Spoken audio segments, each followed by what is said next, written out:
Hello, नमस्कार दोस्तों। जय हिंद, जय भारत। अभिनव मोटर ड्राइविंग स्कूल के परिवार की तरफ से आप सभी का स्वागत है। मैं आपका अपना साथी महेश मैकेनिक। पिछली क्लास में मैंने आपको 20 बहुवैकल्पिक प्रश्नों का विवरण आपको बताया था, उत्तर सहित। आपने जरूर उनको देखा होगा, समझा होगा। अगर आपको अच्छा लगे तो आप कमेंट बॉक्स में कमेंट कर सकते हैं, लाइक कर सकते हैं। आज हम फिर आपके सामने वही 20 क्वेश्चन बहुवैकल्पिक लेके आए हैं। अभिनव ड्राइव मोटरिंग स्कूल परिवार का प्रयास है आपकी सफलता। हम ये नहीं कहते कि हम ही कर सकते हैं, लेकिन हम कहते हैं कि हम कर सकते हैं। इसी को आगे बढ़ा करके पेट्रोल व डीजल इंजन में मुख्य अंतर होता है। पेट्रोल व डीजल इंजन में मुख्य अंतर होता है। अच्छा प्रश्न है दोस्तों, आपको इसे समझना पड़ेगा थोड़ा सा। पेट्रोल व डीजल इंजन में मुख्य अंतर है वाल्व की संख्या, सिलेंडर की संख्या, पिस्टन की आवृत्ति और ईंधन को जलाना। वाल्व दोनों इंजनों में सेम होते हैं। एग्जॉस्ट और इनलेट सिलेंडरों की संख्या भी समान होती है, 1 से 2 3 4। पिस्टन की आवृत्ति है वो भी बराबर होती है। लेकिन कंबस्टन चेंबर में ईंधन जलाने की जो प्रक्रिया है वो दोनों की अलग अलग है। डीजल इंजन में कंप्रेस्ड हवा को फ्यूल यानी कि डीजल के माध्यम से जलाया जाता है, और पेट्रोल इंजन में हवा प्लस फ्यूल को स्पार्क प्लग की चिंगारी के माध्यम से जलाया जाता है। तो इसका सही उत्तर है ईंधन जलाने में। अगला प्रश्न देखेंगे, इन डीजल चक्र का आविष्कार किसने किया था? डीजल चक्र का आविष्कार किसने किया था? डीजल इंजन का जो आविष्कार है वो वह, इसमें ऑप्शन है ओटो होम, कॉर्नोट, रुडोल्फ डीजल और न्यूटन। इसका सही उत्तर है रुडोल्फ डीजल। इसी के नाम पे डीजल इंजन का नाम पड़ा है। इसका सही आंसर है रुडोल्फ डीजल। अगला प्रश्न देखते हैं, डीजल इंजन किस प्रकार के इंजन का उदाहरण है? डीजल इंजन किस प्रकार के इंजन का उदाहरण है? हमें सबसे पहले क्वेश्चन के ऊपर फोकस करना चाहिए, देखना चाहिए कि एग्जामिनर हमसे क्या पूछना चाहता है। उसको समझने के बाद भी ऑप्शन समझ में आएंगे। बाहरी दहन इंजन, अंतर्दहन इंजन,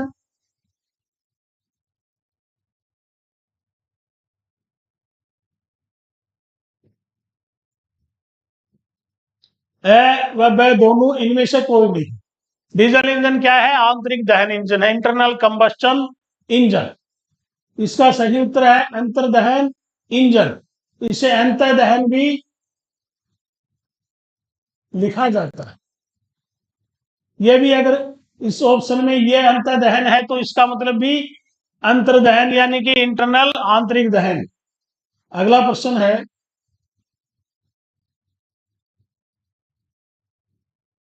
इंजन का अत्यधिक आवाज करने का प्रमुख कारण इनमें से क्या होता है? इंजन का अत्यधिक आवाज करने का प्रमुख कारण क्या होता है? ऑप्शन देखेंगे, गगन पिन में छोटा बेरिंग घिसने के कारण, फ्यूल फिल्टर बंद होने के कारण, फैन बेल्ट ढीली होने के कारण, और साइलेंसर बंद होने के कारण। अब देखो दोस्तों, इसमें थोड़ा सा हमें डीपली गहराई में जाना पड़ेगा, थ्योरी के साथ हमें अटैच होना पड़ेगा। गगन पिन व छोटा बेरिंग, गगन पिन पिस्टन के साथ जुड़ी होती है पिस्टन बोस में, और कनेक्टिंग रोड क्रैंक शाफ्ट को आपस में वो समायोजित करती है।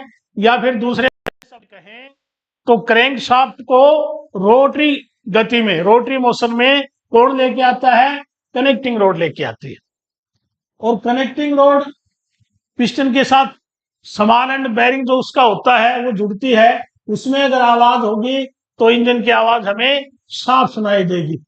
फ्यूल फिल्टर बंद होने के कारण इंजन में कोई आवाज नहीं आती, क्योंकि यह है फ्यूल सप्लाई का कंपोनेंट है, इंजन से बाहर लगता है। फैन बेल्ट अगर ढीली है तो उसकी आवाज इंजन की आवाज से मैच नहीं करती, उसकी आवाज थोड़ी सी अलग होती है, हमें पता लग जाता है। साइलेंसर बंद होने से कोई आवाज नहीं आती, उसमें क्या है, दबाव, केवल इंजन पे दबाव बढ़ता है। तो इसका सही आंसर है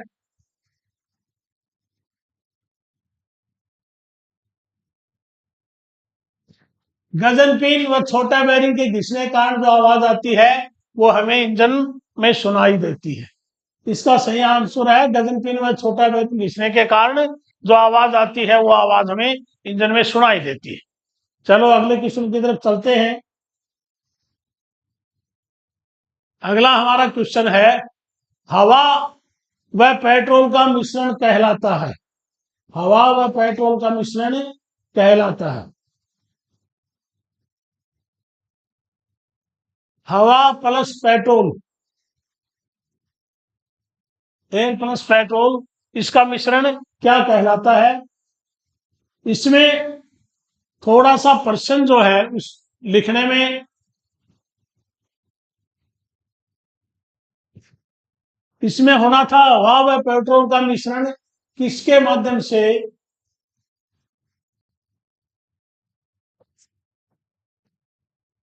जलाया जाता है।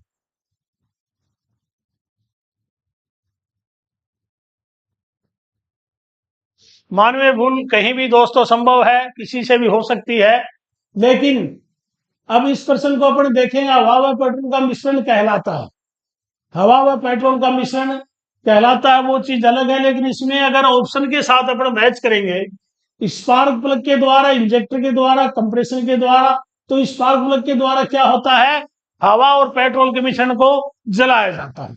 हवा और पेट्रोल के मिश्रण को जलाया जाता है। तो इसका थोड़ा सा अपन गूढ़ में अगर जाएंगे तो हमें समझ में आएगा। ऑप्शन भी पर्सन को बनाते हैं या पर्सन के ऑप्शन बनते हैं, लेकिन ऑप्शन को भी अगर पढ़ोगे तो वो भी आपको क्वेश्चन उससे बढ़ता नजर आएगा। अगला क्वेश्चन है, डीजल इंजन में डीजल जलता है। अच्छा क्वेश्चन है, डीजल इंजन में डीजल जलता है। डीजल इंजन में डीजल किसके माध्यम से जलता है? डीजल इंजन में डीजल इंजेक्टर के द्वारा गर्म हवा के ऊपर डीजल की स्प्रे, वो भी ऑटोमाइज पद्धति में। ऑटोमाइज का मतलब फुहार के रूप में, न कि धार के रूप में। जब उस पे पड़ती है तो सिलेंडर में दहन की क्रिया होती है, गैसें बनती है। तो डीजल इंजन में डीजल किससे जलता है? स्पार्क प्लग द्वारा, इंजेक्टर द्वारा, इनमें से कोई नहीं। इसमें क्या है, कंप्रेशन द्वारा। कंप्रेशन का मतलब दबाव। डीजल में कंप्रेशन स्ट्रोक में जब पिस्टन बीडीसी के से टीडीसी की तरफ गमन करता है तो वह गर्म जो हवा सिलेंडर में भरी हुई है, शोषण स्ट्रोक के दौरान जो हवा, शुद्ध हवा सिलेंडर में हमें मिली है या भरी हुई है, उसको कंप्रेशन स्ट्रोक में पिस्टन के द्वारा दबाया जाता है। हवा का दाब व ताप बढ़ता है और गर्म हवा के ऊपर इंजेक्टर की स्प्रे के द्वारा, यानी कि कंप्रेशन के द्वारा डीजल इंजन में डीजल को जलाया जाता है। अगला क्वेश्चन, पेट्रोल इंजन में सक्शन स्ट्रोक के समय सिलेंडर में आता है। पेट्रोल इंजन में सक्शन स्ट्रोक के समय सिलेंडर में क्या आता है? आपको बताया था पेट्रोल इंजन में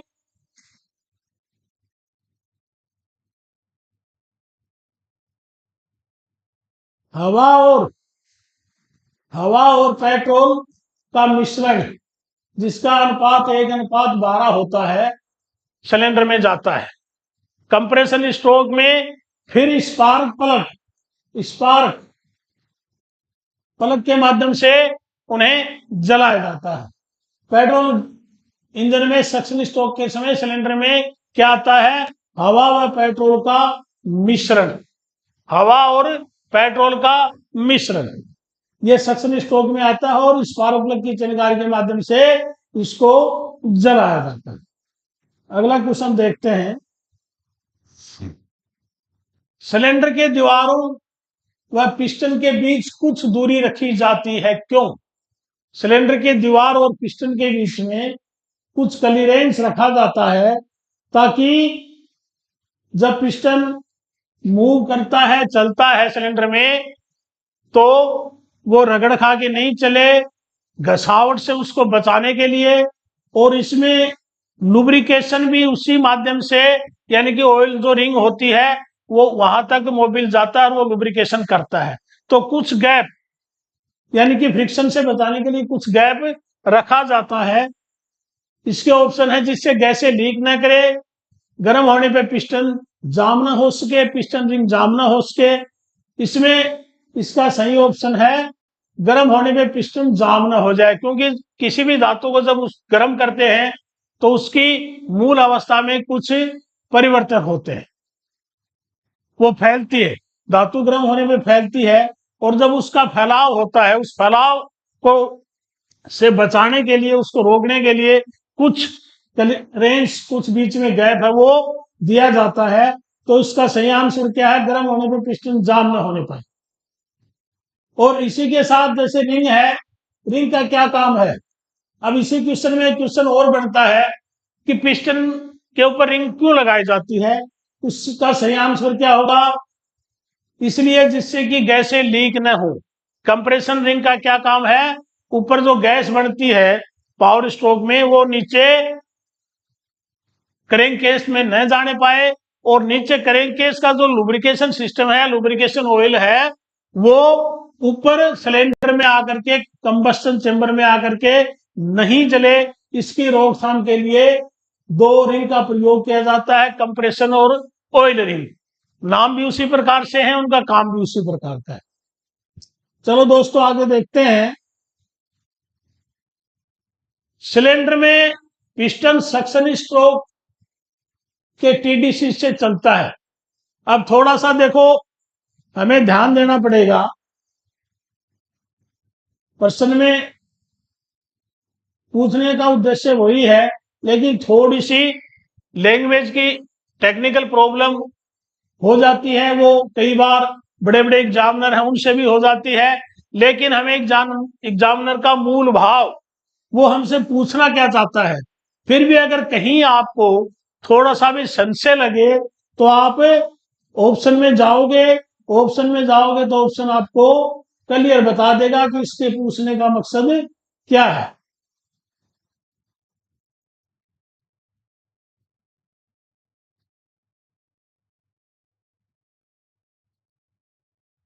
प्रश्न क्या है दोस्तों? सिलेंडर में पिस्टन सक्शन स्ट्रोक के समय टीडीसी से चलता है। पिस्टन सक्शन स्ट्रोक के समय टीडीसी से बीडीसी चलता है। सक्शन का मतलब चूसर, चूसर, यानी कि जब पिस्टन टीडीसी से बीडीसी सक्शन स्ट्रोक के दौरान चलता है तो वह क्या करता है? वैक्यूम पैदा करता है, निर्वात पैदा करता है। और उस निर्वात को इनलेट मैनिफोल्ड के माध्यम से आगे एयर क्लीनर लगा करके शुद्ध हवा है वो सिलेंडर में प्रवेश करती है और सिलेंडर में वो भर जाती है। इस प्रक्रिया में क्या होता है? आपका इनलेट वाल्व खुला रहता है और आउटलेट, यानी जिसको एग्जॉस्ट वाल्व भी कहते हैं, वह पूर्ण रूप से बंद रहता है। तो जब पिस्टन टीडीसी से बीडीसी पर जाएगा तो वो वैक्यूम के माध्यम से हवा खींच करके सिलेंडर में भर देगा। इसका टीडीसी से किसकी तरफ चलता है? बीडीसी की तरफ से। टीडीसी और बीडीसी, ये दो पॉइंट पिस्टन के चलने के पॉइंट हैं। ये टॉप डेड सेंटर है और ये बॉटम, ये उच्च सिरा है और ये निम्न तल है, निम्न तल है, टीडीसी टू बीडीसी। चलो अगला देखते हैं। इंजन वाल्व खुलते हैं, इंजन वाल्व खुलते हैं।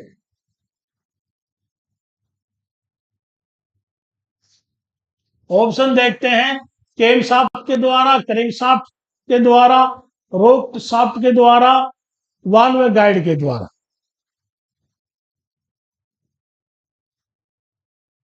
इसमें रोटरी शाफ्ट यानी कि जो शाफ्ट घूर्णन करती है, शब्द को अपन ने इसकी टेक्निकल लैंग्वेज को थोड़ा सा शुद्ध किया है। प्रश्न है इंजन वाल्व खुलते हैं केम शाफ्ट के द्वारा, क्रैंक शाफ्ट के द्वारा, रोटरी शाफ्ट के द्वारा, वाल्व गाइड के द्वारा।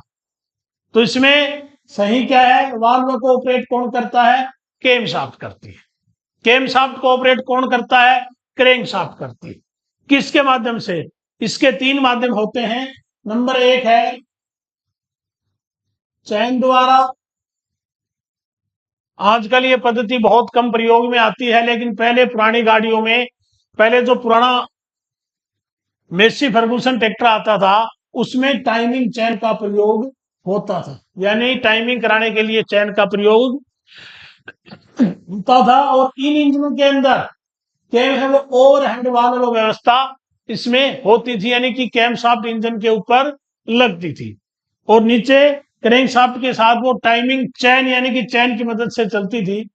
दूसरा था इसमें बेल्ट। ये जो पंजाब में डिस्पोजल गाड़ियां बनाते थे, इन इंजनों में तकरीबन इसी बेल्ट का प्रयोग होता था। और तीसरा है गियर।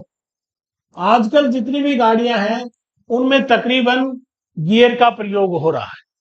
गियर यानी कि क्रैंक केस के अंदर एडजस्टमेंट के हिसाब से क्रैंक शाफ्ट के साथ कैम शाफ्ट को एडजस्ट किया जाता है और उनके मध्य आपस में गियर के द्वारा उनकी चाल निर्धारित की जाती है। क्रैंक शाफ्ट 4 स्ट्रोक में 2 चक्कर पूरे करती है 4 स्ट्रोक इंजन में, और कैम शाफ्ट कितना चलती है? 1 चक्कर चलती है। और उसमें भी लोब बनी होती है और लोब के माध्यम से वो बारी बारी से वाल्व को ऑपरेट करती है। आगे चलते हैं दोस्तों। आपको अच्छा लगे कमेंट बॉक्स में जाइएगा, कमेंट करिएगा जरूर, हमें आपसे भी सीखने की जरूरत होती है। अगला प्रश्न है सिलेंडर किस धातु की बनी होती है?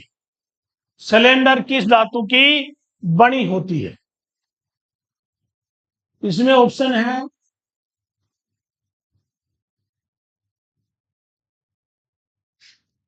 पीतल द्वारा, सिल्वर द्वारा, कास्ट आयरन द्वारा, कॉपर द्वारा।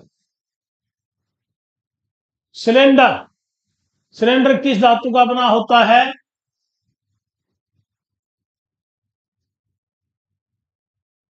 इसका सही आंसर है कास्ट आयरन। कुछ इंजनों में एल्युमिनियम एलॉय के भी बने होते हैं, लेकिन वो 2 व्हीलर यानी 2 पहिए वाहनों में उनका अधिकतर प्रयोग होता है। अधिकतर की अगर बात करें तो कास्ट आयरन। इसी ऑप्शन में अगर कास्ट आयरन और सिल्वर होता यानी कि एल्युमिनियम, तो हम उसको भी सही कर सकते थे, लेकिन इन्होंने अलग अलग ऑप्शन दिए हैं तो अधिक मात्रा में कास्ट आयरन का ही प्रयोग होता है। अगला प्रश्न, मल्टी सिलेंडर इंजन में प्रयोग होता है। मल्टी सिलेंडर इंजन में प्रयोग होता है। मल्टी का मतलब बहु, वैकल्पिक, एक से अधिक। इसमें एक सिलेंडर में 2 पिस्टन, एक सिलेंडर, एक से अधिक सिलेंडर, इनमें से कोई नहीं। एक सिलेंडर में 2 पिस्टन नहीं लगेंगे कभी भी, एक सिलेंडर में एक ही पिस्टन काम करेगा। एक सिलेंडर की बात ही नहीं और एक मल्टी सिलेंडर की बात चल रही है। एक से अधिक सिलेंडर यानी कि 2, 3, 4, 5, 6 जो भी है उसमें एक से अधिक सिलेंडर क्या है? मल्टी सिलेंडर इंजन होता है।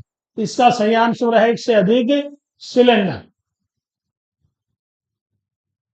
अगला प्रश्न है सिलेंडर हेड किस धातु का बना होता है? सिलेंडर हेड किस धातु का बना होता है?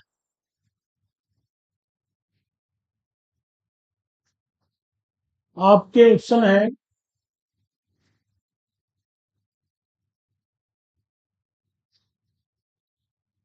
Cast copper, aluminium, cast iron, व दोनों। कॉपर का इसमें प्रयोग नहीं होता। सिलेंडर हेड, कुछ सिलेंडर हेड एल्युमिनियम के होते हैं कुछ कास्ट आयरन के। इसमें ऑप्शन ए व ब, तो इसमें ऑप्शन अपन कर सकते हैं ब व स। थोड़ा करेक्शन कर लो आप, ब व स, यानी कि एल्युमिनियम के बनते हैं कुछ सिलेंडर हेड, कुछ सिलेंडर कास्ट आयरन के। जो बड़ी गाड़ियों के होते हैं वो कास्ट आयरन के डिजाइन किए जाते हैं, और छोटी गाड़ियां दो पहिए वाहन है वो एल्युमिनियम के डिजाइन किए जाते हैं। तो इसका आंसर क्या बनेगा? एल्युमिनियम, कास्ट आयरन दोनों, या ब व स। अगला प्रश्न देखते हैं। पिस्टन पर दो प्रकार के रिंग होते हैं, कौन कौन से?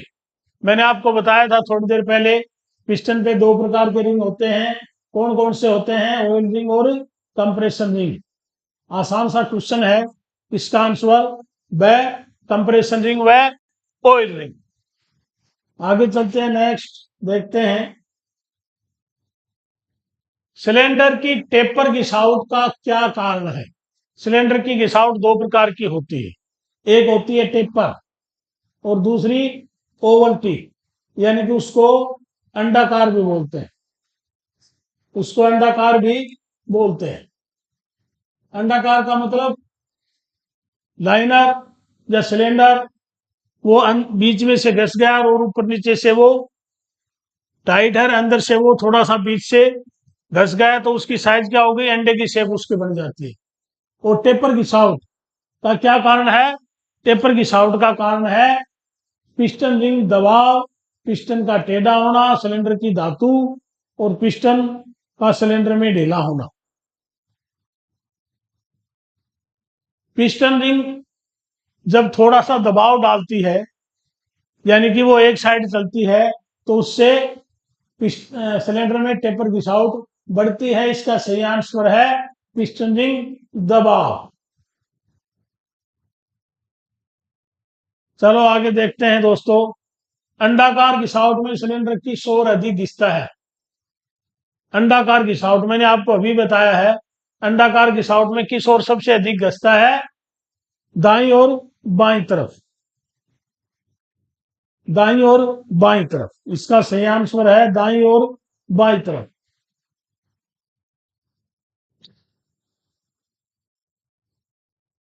दाईं और बाईं तरफ। नेक्स्ट क्वेश्चन देखते हैं। डीजल इंजन का आविष्कार कब हुआ? डीजल इंजन का आविष्कार कब हुआ? 1892, 1885, 1856, 1700 ईस्वी में। इसका सही आंसर है 1892।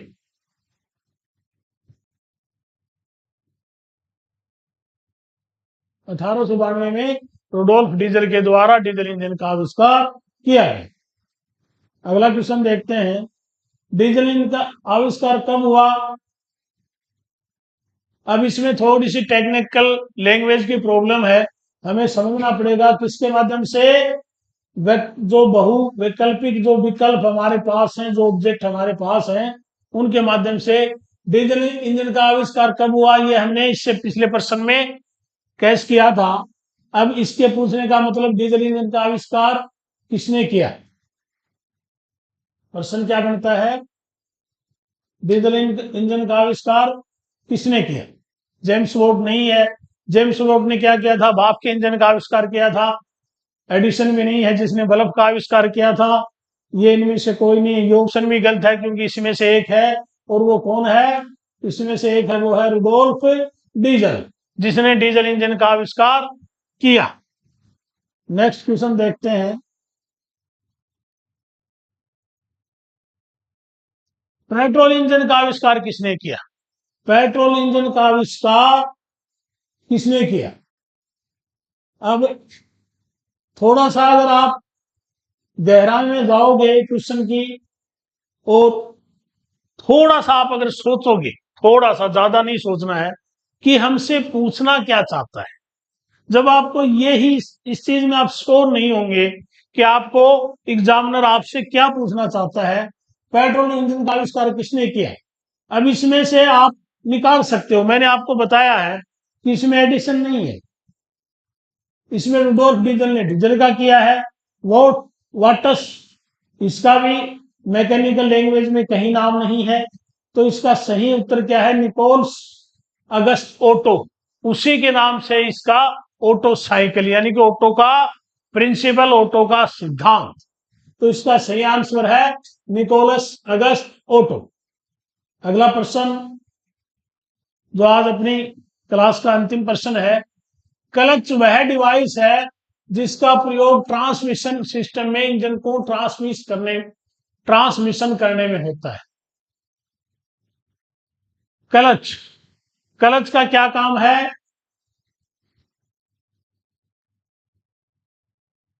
इंजन में ट्रांसमिशन सिस्टम का पहला जो कंपोनेंट है वो क्या है? क्लच। ये फ्लाई व्हील के साथ में प्रेशर प्लेट इसके लगती है, उसके आगे प्रेशर प्लेट, फिर आगे gear box, propeller shaft, universal joint, differential, ये सब क्या है? ट्रांसमिशन के कंपोनेंट। तो क्लच क्या करता है? क्लच इंजन को जैसे ही क्लच दबाते हैं ट्रांसमिशन सिस्टम से अलग कर देता है, यानी कि वो डिसंगेज हो जाता है। जब उसको दोबारा क्लच लेके गियर डाल के क्लच को वापस पेडल को छोड़ते हैं तो ये इंजन को दोबारा ट्रांसमिशन के साथ कनेक्ट कर देता है, जोड़ देता है, यानी कि एंगेज कर देता है। तो इसमें क्या है? उपरोक्त दोनों विकल्प सही हैं, यानी कि ये एंगेज और डिसएंगेज करता है। तो इसका सही आंसर क्या आएगा? उपरोक्त दोनों विकल्प सही है। आज की क्लास आपको कैसी लगी दोस्तों? कमेंट बॉक्स में जाके जरूर कमेंट करिएगा, हमें बताइएगा। आज इतना ही। जय हिंद, जय भारत।